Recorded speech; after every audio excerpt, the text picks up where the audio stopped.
안녕하세요. 김덕연의 행복한 학교 이야기를 진행하는 행복지기 김덕연입니다.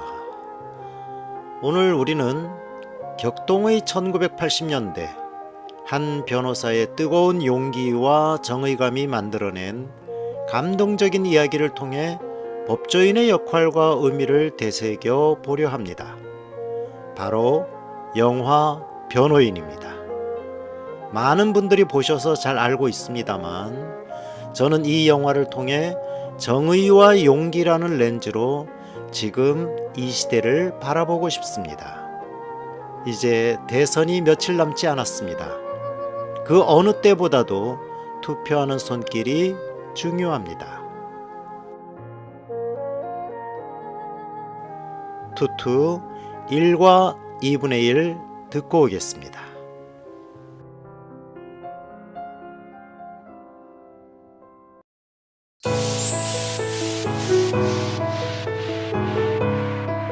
학교 이야기가 궁금하신가요? 김덕연의 행복한 학교 이야기.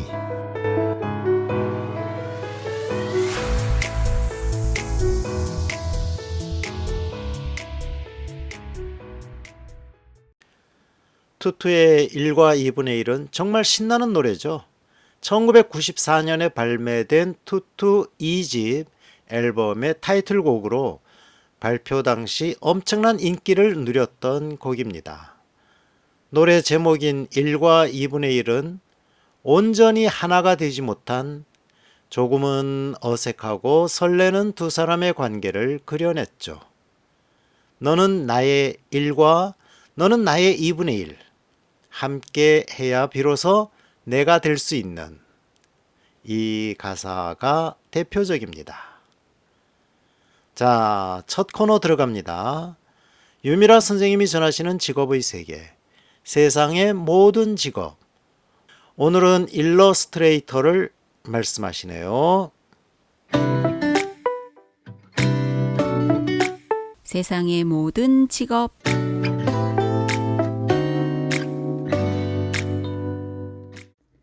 안녕하세요. 세상의 모든 직업 이야기의 유미라입니다. 저는요, 아직 종이신문을 구독하고 있는데요. 아침 출근길에 석유 냄새 나는 신문을 집어들고 나서면 또 하루가 시작이구나 하는 느낌이 나쁘지 않습니다. 인터넷 뉴스는 계속 스크롤을 움직여야 하는 것이 번거롭기도 하고요. 또 의도하지 않은 팝업창 때문에 주제에서 이탈하는 경우도 종종 있고요. 반면 신문은 지면 한 면으로 직관적으로 지금의 흐름을 알 수 있다는 것, 그리고 정제된 언어와 신문 함부로 사회, 정치, 문화 등 모든 분야의 굵직굵직한 이슈를 스캔하고 구석구석 읽는 재미도 있습니다. 최근 신문을 보면서 눈에 뜨는 키워드는 정치면을 제외하면 당연 AI가 아닐까 하는데요. 오늘 이야기를 준비하면서 시의적절한 지브리풍 2분이면 뚝딱, 일러스트레이터 밥줄 끊길라 라는 헤드라인입니다. 저도 요즘 재미삼아 학교 메신저 푸사를 바꿔볼 요량으로 챗 GPT에 제 사진을 넣고 몽글몽글한 이미지를 여러 장 받았습니다. 그 결과물이 너무 귀여워서 좀 사기 같아서 아직 사용은 못하고 있지만요. 여러분도 시도해 보셨죠? 제가 지금 학교 메신저 푸사로 사용하고 있는 이미지는요. 한 10년 전에 인터넷으로 구입한 캐리커처인데요. 그때 한 10,000원 정도 지불한 기억이 있습니다. 그때는 직접 작가를 만나지도 않고 제 사진 파일만 보내니 하루 만에 캐리커처 이미지 파일을 받으면서도 참 편하고 가격도 좋구나 했었는데요. 그런데 이젠 제가 직접, 게다가 비용 부담도 없이 이러한 시점에 일러스트레이터, 만화가, 사진작가, 디자이너 등등 상업미술 관련 직종 세계가 어떻게 바뀔까 하는 기사는 너무 흥미로웠습니다. 오늘은 그 내용 중심으로 이야기해 볼까 하는데요. 이렇게 저 같은 초심자도 AI 이미지를 거부감 없이 사용하게 된 단계가 된 것은 상업미술로 분류되는 일러스트레이션, 웹툰, 디자인, 상업사진 종사자들에게는 큰 위협이 있지 않을까 생각합니다. 아주 간단한 예로 이제는 홍보 전단지 정도는 누구라도 신선한 캐릭터를 생성해서 충분히 제작할 수도 있고요. 특히 웹툰 등에서는 이미 배경 등은 AI가 널리 사용되고 있다고 하네요. 특히 웹소설이나 웹툰의 썸네일 그림은 AI 생성 이미지가 많다고 관계자가 말하고 있습니다. 그 관계자의 말을 빌리자면 책 표지와도 같은 웹소설 썸네일 일러스트는 인기 작가의 경우 한 컷당 100에서 150만 원을 받는다고 하는데요. 자기 스타일을 구축한 최상위 작가를 제외하고는요, 모두 AI로 대처될 것이라고 내다보고 있습니다.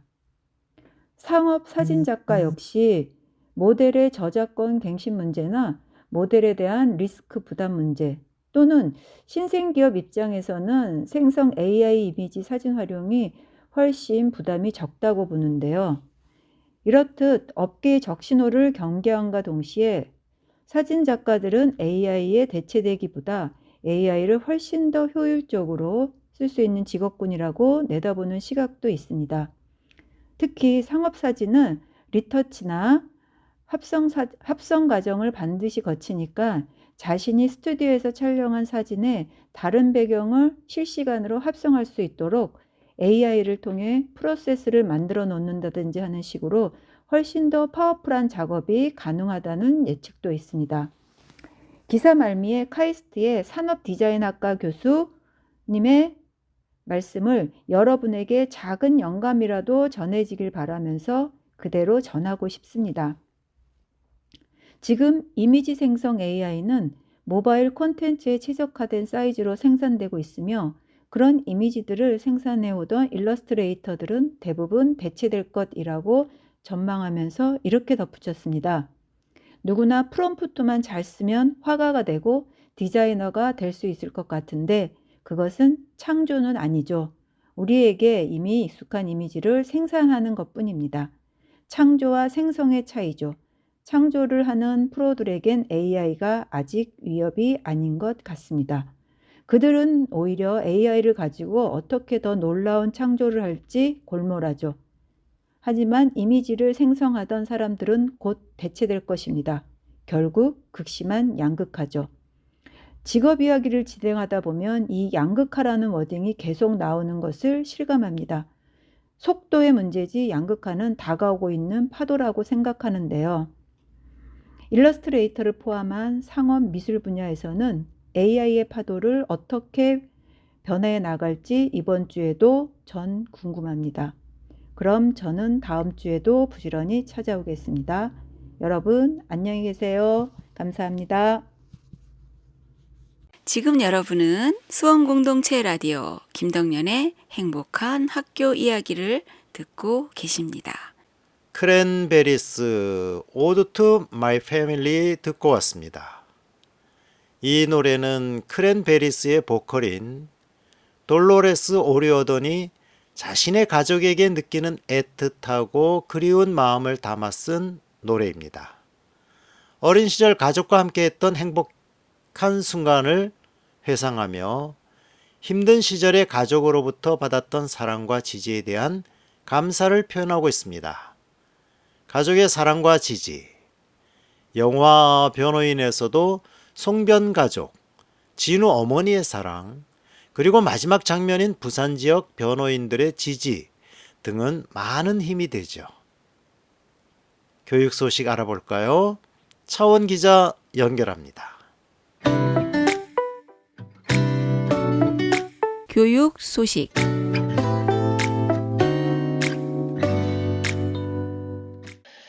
네, 차원 기자님 안녕하세요. 네, 교육언론창 기자 차원입니다. 반갑습니다. 네, 그 기사는 그 5월 15일 날 나온 기사고요. 제목은 이재명 교사 정치자유 보장, 김문수 교실 정치판 제도 폐지라는 제목의 용구엽 기자의 기사입니다. 역시 우리 교육언론청 홈페이지에서 찾아보실 수가 있고요. 그 21대 대통령 선거 카테고리가 정책사회에도 따로 있습니다.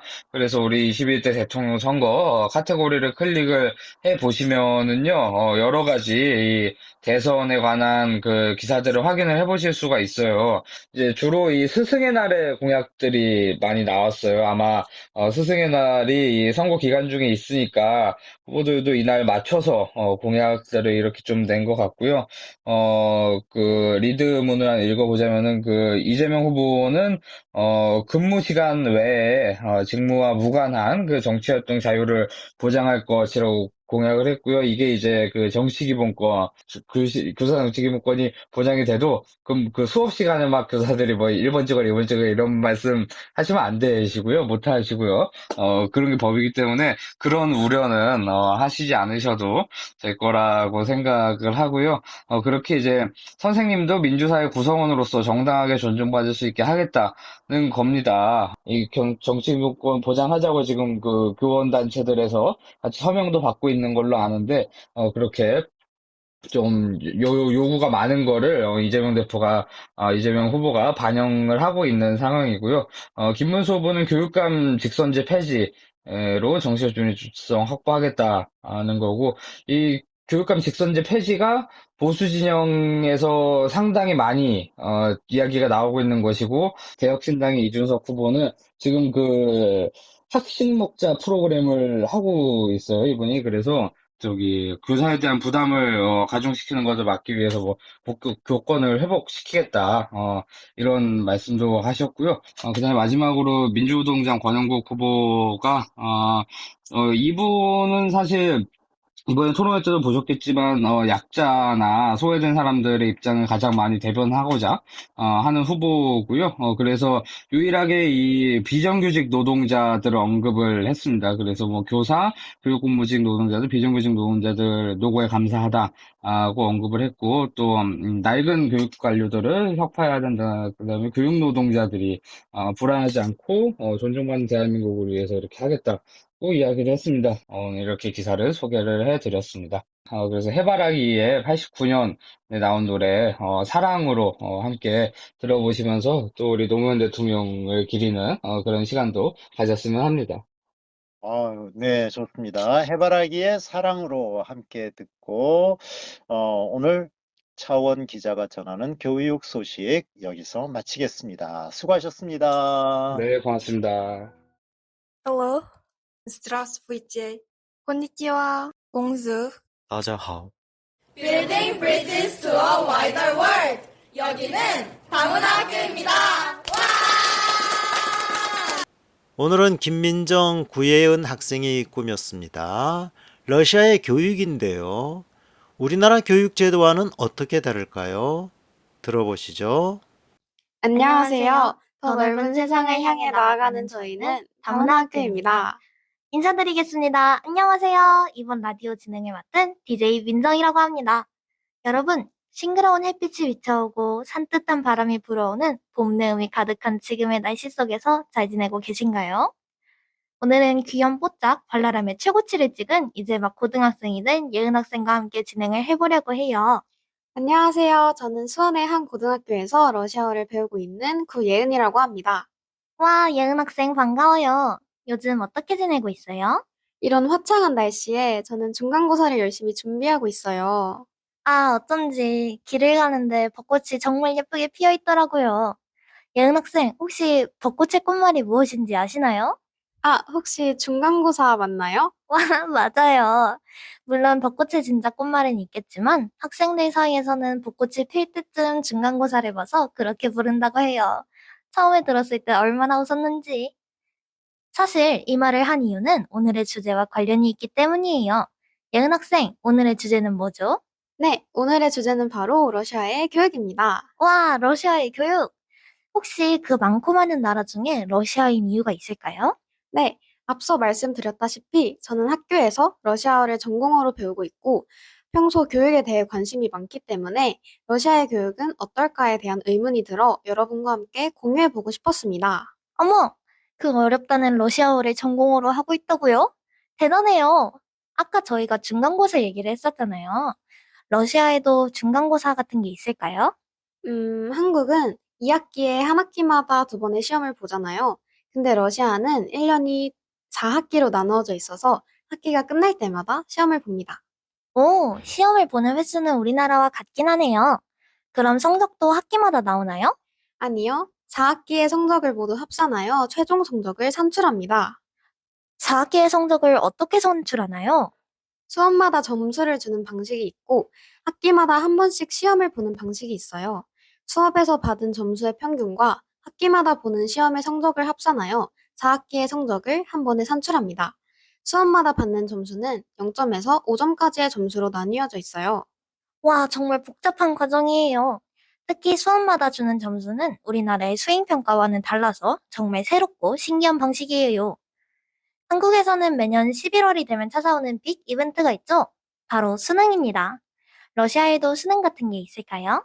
네, 물론이죠. 러시아에서는 에게라고 불리는 대학 입시 시험이 있습니다. 우리가 수능을 학기 말에 보는 것처럼 러시아에서도 학기 말인 5월 말에서 6월 초에 시험을 봅니다. 학기 말이 5월 말에서 6월이라고요? 우리나라는 1월인데 정말 다르네요. 그럼 러시아에서 개학과 입학은 몇 월에 하나요? 혹시 맞춰보실래요? 알겠습니다. 8월쯤 되려나요? 땡, 근접했는데 아쉽네요. 바로바로 9월입니다. 와, 한국에서만 살아본 저로서는 정말 신기할 따름입니다. 오늘 러시아의 시험 제도와 함께 알아보았는데요. 같이 고생해준 예은 학생 정말 감사드립니다. 네, 저도 DJ 민정님과 함께 러시아의 교육에 대해 이야기를 나눌 수 있어 너무 좋았습니다. 러시아 교육과 우리나라 교육의 차이점에 대해 더욱 잘 알게 된 것 같아요. 저 또한 너무 신기했습니다. 다음에도 기회가 된다면 러시아의 교육에 대해 더 많은 것들을 탐구해보고 싶은 마음이에요. 그럼 지금까지 DJ 민정과 고예은이었습니다. 감사합니다. 무디 블루스 퀘스천 듣고 왔습니다. 1970년에 발매된 그들의 6번째 스튜디오 앨범인 A Question of Balance에 수록된 곡입니다. 삶의 의미, 존재의 이유, 그리고 미래에 대한 질문들을 던지고 있습니다. 당시 젊은이들 사이에서 유행했던 철학적인 사색과 고민을 반영하고 있으며 듣는 이로 하여금 자신의 삶에 대해 다시 한번 생각하게 하는 힘이 있습니다. 지금 여러분은 수원공동체 라디오 김덕년의 행복한 학교 이야기를 듣고 계십니다. 학교와 영화.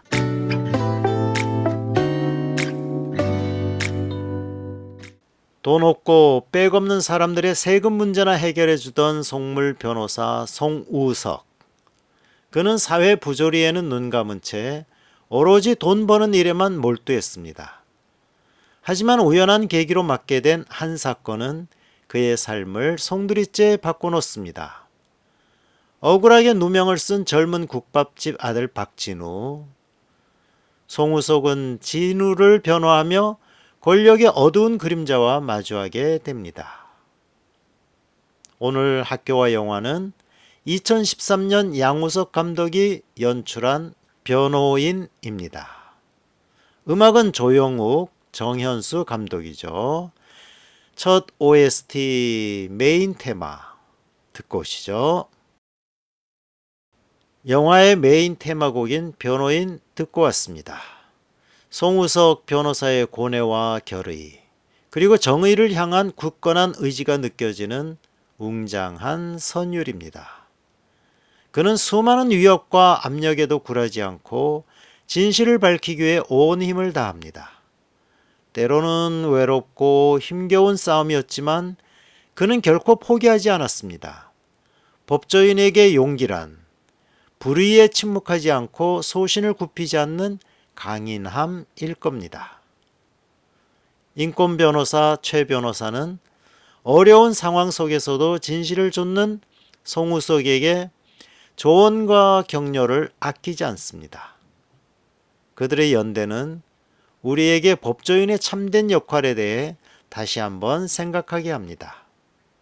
정의는 혼자서는 이루기 어렵습니다. 함께 연대하고 협력하는 용기가 필요합니다. 다음 OST, 영화의 명장면이죠. 국가란 국민입니다. 예. 피의자들한테 영장 보여준 적 있습니까? 변호사라는 분이 법을 잘 모르시나 본데 국보법 사범들은 일반 사건과 다르게 취급합니다. 먼저 체포하고 나중에 법적인 절차를 밟죠. 선 체포 후 영장.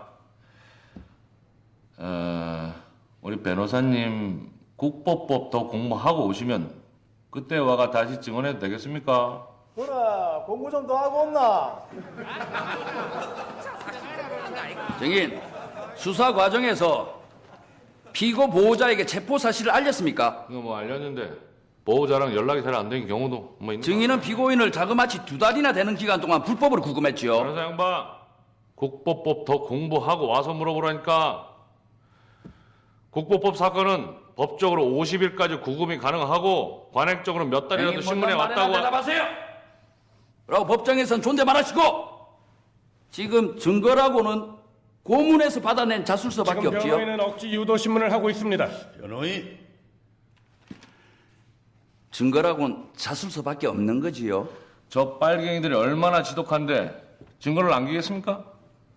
그리고 사상범들이 물증이 어디 있습니까?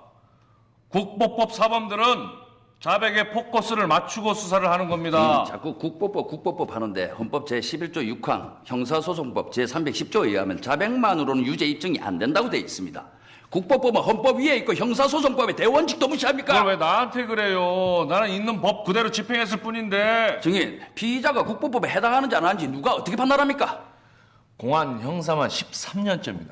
눈깔 돌리는 것만 봐도 국보법 사건인지 아닌지 알지 그걸 모릅니까? 그래요. 그런 말입니다. 무하마드 알리하고 조지 포먼하고 권투 시합하는데 내가 알리 응원해서 이거 국보법 위반입니까 아닙니까? 증인이 우기는 국보법대로라면 김일성이가 알리 응원했다고 증인이 우기면 나 국보법상 이적행위로 잡혀 들어가요? 지금 변호인은 또 쓸데없는 얘기를 하면서 법을 모독하고 국회 김일성이를 찬양 구모하고 있습니다. 학생과 시민 몇 명이 모여서 책 읽고 토론한 게 국보법에 해당하는지 안 하는지 증인은 도대체 뭘 보고 어떻게 판단했습니까? 판단 근거가 뭡니까? 내가 판단하는 게 아니라 국가가 판단합니다. 국가? 증인이 말하는 국가란 대체 뭡니까? 변호사라는 사람이 국가가 뭔지 몰라? 압니다. 너무 잘 알지요. 대한민국 헌법 제1조 2항. 대한민국 주권은 국민에 있고 모든 권력은 국민으로부터 나온다. 국가란 국민입니다. 그런데 증인이야말로 그 국가를 아무 법적 근거도 없이 국가 보안 문제라고 탄압하고 짓밟았었어. 증인이 말한 국가는 이 나라 정권을 강제로 첨단한 일부군인데 그 사람들 아니야. 재판장님, 지금 변호인은 증인을 겁박하고 있습니다. 증인, 진술을 받아내는 과정에서 가혹행위, 즉 고문이 있었지요? 아닙니다. 증인은 위증을 하고 있습니다. 고문한 적 없다고! 예! 피고 몸에 이렇게 타박상 흔적이 이렇게 있는데도 없다고 잡아들기가. 피고가 자해한 거야. 자해라고? 헛소리 그만하고 진실을 얘기해라. 니는 네가 애국자 같나? 참만, 니는 애국자가 아니고 죄 없고 선량한 국가를 병들게 하는 벌어지고 군사정권의 하수일 뿐이야. 진실을 얘기해라. 그게 진짜 애국이야. 이 닥쳐, 이 빨갱이 새끼야! 재판장님, 지금 변호인은 증인에게 질문을 하는 게 아니라 협박을 하고 있습니다. 한 번만 더 들어봐. 네, 방금 OST로 소개한 국가란 국민입니다도 참 감동적이지만 제가 이 영화에서 가장 의미 있게 본 장면이 바로 윤중이의 증언이었습니다. 윤중이의 증언은 단순한 증거 제시를 넘어 억압적인 사회 분위기 속에서 개인이 느끼는 두려움을 극복하고 진실을 선택하는 용기가 얼마나 숭고하고 가치 있는 것인지를 강렬하게 보여주는 장면입니다. 그의 용기는 영화 전체를 관통하는 핵심 주제인 정의를 향한 뜨거운 외침이라고 할 수 있습니다. 이제 마지막으로 들으실 OST는 성당에서 온 쪽지 보내드립니다. 지금 여러분은 수원공동체 라디오 김덕년의 행복한 학교 이야기를 듣고 계십니다. 교육 도서관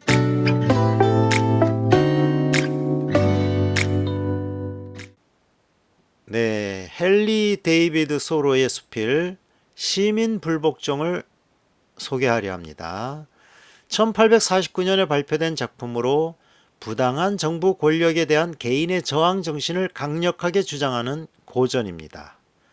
시민 불복종은 단순한 정치 비판글을 넘어 개인의 자유와 양심의 중요성, 그리고 부당한 권력에 대한 저항 정신을 강력하게 옹호하는 철학적인 에세이입니다.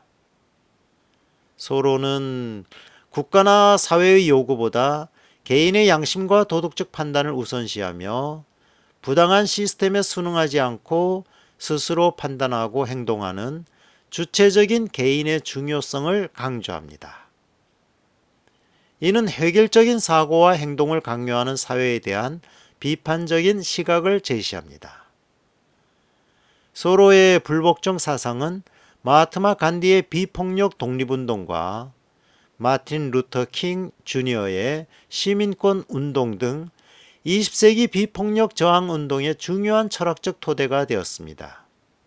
그의 주장은 폭력적인 수단 없이도 부당한 권력에 효과적으로 저항할 수 있다는 가능성을 제시했습니다.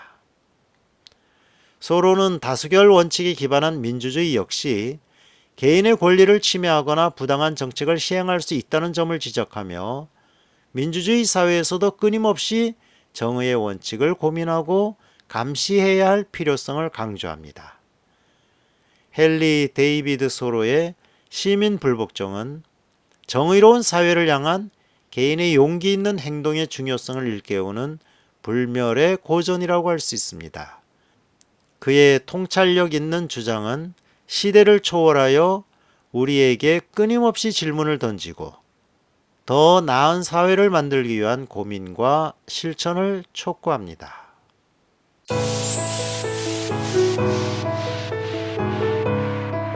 학교 이야기가 궁금하신가요? 김덕연의 행복한 학교 이야기.